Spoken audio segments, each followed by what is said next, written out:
নমস্কার বন্ধুরা, আশা করি তোমরা সকলেই এই প্রেমের মাসে ভালোই আছো, বিন্দাস আছো। তো অনেকদিন ধরে তোমাদের জন্য কোনো ভিডিও আপলোড করা হয়নি, আর অনেকদিন পরে আজকে আমি ভিডিও করে ফেললাম রিয়েলমির একটি মডেল রিয়েলমি X7 প্রোকে নিয়ে।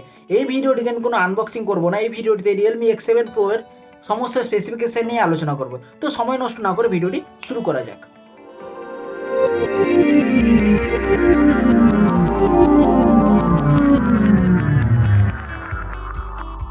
ওয়ান পেপার এই ফোনের সমস্ত স্পেসিফিকেশনটাই দারুণ, কিন্তু আমার মনে হয় এই ফোনের বাজেট যেটা 30,000 টাকা রাখা হয়েছে, এই বাজেটের থেকে একটু কম হওয়াটা উচিত ছিল। তো দেখে নেওয়া যাক এই ফোনের স্পেসিফিকেশনগুলি কেমন। তো প্রথমে দেখে নেব এই ফোনের ডিজাইন।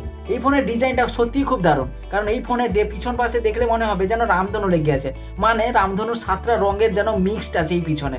গ্লাস ব্যাক দিয়ে তৈরি ফোনটিকে খুবই প্রিমিয়াম লাগবে। এবার বলবো ডিসপ্লেকে নিয়ে। এই ফোনটিতে 6.55 ইঞ্চির ফুল এইচডি প্লাসের অ্যামোলেড ডিসপ্লে দেখতে পাবো, যেটাতে 120 হার্টজের রিফ্রেশ রেটও আছে। ফোনটিতে গোরিলা গ্লাস 5 এর প্রোটেকশনও দেখতে পাবো, তাই কোনো রকমের সমস্যা নাই।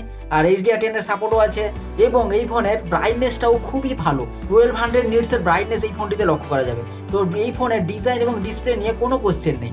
এবার বলবো এই ফোনটিতে মোস্ট ইম্পর্টেন্ট প্রসেসর নিয়ে। এই ফোনটিতে মিডিয়াটেকের ডাইমেনসিটি 1000 প্লাসের প্রসেসর দেখতে পাওয়া যাবে। এই প্রসেসরটি 5G প্রসেসর এবং খুবই নতুন প্রসেসর আর খুবই স্ট্রং প্রসেসর। আর এই ফোনটি ভারতীয় মার্কেটে একটি ভেরিয়েন্টে লক্ষ্য করা যাবে, 8GB র্যাম এবং 128GB স্টোরেজের সাথে। আর এই ফোনটিতে কোনো রকম এইচডি কার্ড লাগানোর সুবিধা নেই, ডুয়েল ন্যানো সিমের সাপোর্ট আছে। ফোনটিতে LPDDR4X এর র্যাম টাইপ এবং UFS 2.1 এর স্টোরেজ টাইপ লক্ষ্য করা যাবে। তো এই ফোনের পারফরম্যান্স, গেমিং বা মাল্টিটাস্কিং এর জন্য কোনো রকমের অসুবিধা হবে না। তো খুবই হাই লেভেলের এবং প্রিমিয়াম লেভেলের পারফরম্যান্স আমরা এই ফোনে লক্ষ্য করতে পারবো। আর এই ফোনটিতে ব্যাটারিতে 4500 mAh এর ব্যাটারি দেখতে পাবো। রিয়েলমির স্পেশাল 65 ওয়াটের সুপার ডার্ট চার্জার তো আছেই। তো এই চার্জারে আমরা এই 4500 mAh এর ব্যাটারিকে 35 মিনিট থেকে 36 মিনিটে ফুল চার্জ করে নিতে পারবো। এবার বলবো এই ফোনের ক্যামেরাকে নিয়ে। ফোনটির পিছনের দিকে 64 মেগাপিক্সেলের মেন ক্যামেরার সাথে 4টি ক্যামেরা সেটআপ দেখতে পাওয়া যাবে। আর এই যে এর যে মেন ক্যামেরা, মানে 64 মেগাপিক্সেলের যে মেন ক্যামেরাটা, এই ক্যামেরাটিতে সোনি এর IMX686 এর সেন্সার আছে।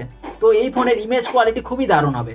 আর সামনে 32 মেগাপিক্সেলের সেলফি ক্যামেরা আছে। তো ক্যামেরা কোয়ালিটি নো ডাউট খুবই দারুণ হবে। যেহেতু এই ফোনটির বাজেট 30,000 টাকা, তাই এই ফোনটিতে টেলিফোটো লেন্সটা দেওয়াটা দরকার ছিল, কারণ আমরা আগেও X3 সিরিজের ফোনগুলিতে টেলিফোটো লেন্সটা দেখতে পেয়েছিলাম। যেহেতু আমরা এই ফোনের জন্য 30,000 টাকা পে করছি, সেহেতু আমরা বেকার 2 মেগাপিক্সেলের ম্যাক্রো সেন্সার, 2 মেগাপিক্সেলের ডেপথ সেন্সার নিয়ে কোনো লাভ নেই। এর বদলে যদি টেলিফোটো সেন্সার কোম্পানি দিতে পারতো তাহলে অনেকটাই খুব ভালো হতো। আর এই ফোনটিতে লেটেস্ট সমস্ত রকমের কানেক্টিভিটি তো দেখতেই পাবি। তবে হ্যাঁ, এই ফোনটিতে 3.5mm এর অডিও জ্যাক কিন্তু নেই। আর এই ফোনটিতে অ্যামোলেড ডিসপ্লে থাকার জন্য এবং স্টিরিও স্পিকারে দেখার জন্য আশা করি এই ফোনটির ভিডিও কোয়ালিটি এবং অডিও কোয়ালিটি সুপার তো হবেই। তো যেহেতু স্টিরিও স্পিকার আছে, অডিও কোয়ালিটিতে একটা আলাদা মজাও তোমরা পেতে পারবে। অ্যামোলেড ডিসপ্লে আছে, ব্রাইটনেসও ভালো, তো ভিডিও কোয়ালিটি তো সুপার হবে। এই ফোনের বাকি সমস্ত ফিচার্স নর্মালি সব ঠিকঠাকই আছে, কোনো রকমের অসুবিধা নেই। তবে এই ফোনের স্পেসিফিকেশন দেখে আমার মনে হয়েছে যে এই ফোনে 30,000 টাকাটা অনেকটা বেশি পে করতে হচ্ছে। আমার মনে হয় 26 থেকে 27,000 টাকার বাজেট থাকলে এই ফোনটি ঠিকঠাকভাবে কিলার ফোন হিসেবে থাকতো। এই ফোনটিকে চায়নাতে রিয়েলমি অনেকটাই কম টাকায় লঞ্চ করেছিল, কিন্তু ইন্ডিয়াতে অনেকটাই বেশি টাকায় লঞ্চ করে দিয়েছে। তবে তোমাদের কি মনে হয়, ফোনটা কি ওভার প্রাইসড? অবশ্যই কমেন্ট বক্সে জানিও। এই ফোনের স্পেসিফিকেশন নিয়ে কোনো ডাউট নেই। আর এই ফোনের আনবক্সিং দেখার জন্য চ্যানেলটিকে অবশ্যই সাবস্ক্রাইব করে পাশে বেল আইকনটাকে প্রেস করে রাখবে। আর এই ভিডিওটি যদি ভালো লেগে থাকে তাহলে অবশ্যই লাইক এবং আর সমস্ত বন্ধুদের সাথে শেয়ার করে দিবে। তো দেখা হচ্ছে পরের ভিডিওতে। প্রেমের মাস ভালোভাবে কাটাও, ভালো থেকো, সুস্থ থেকো। জয় হিন্দ।